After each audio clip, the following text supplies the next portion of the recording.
ከፍጥረታት ሁሉ ቀድማ ትንሣኤውን ያየች ለ40 ቀናትም ሳትለይ ከልጇ ጋር ቆየችልናል። ክርስቶስ ከተነሳ በኋላ 40 ቀን ነው ምድር ላይ ቆየ።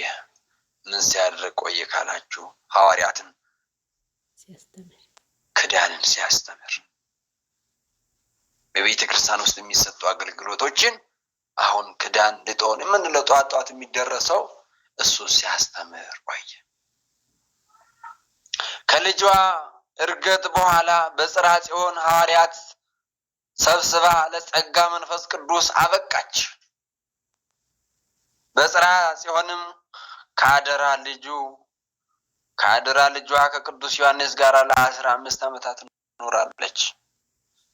በእነዚህ ዓመታት ስራ ተሳትፋ ስለ ኃጥአን ስትማልድ ቃል ኪዳን ከልጇ ስትቀበል ሐዋርያትን ስታጽናና ምስጢርም ስትገልጽላቸው ኖራለች። ተመልከቱ፣ የሁሉ ድንግል ማርያም ስራ ነው። ዛሬ እኔ ይገርመኛል አንዳንድ ጊዜ እነዚህ መናፍቃን ምን ያደርጋሉ መሰላችሁ? የሐዋርያት ቤተክርስቲያንና በሐዋርያት ስም ቤተክርስቲያን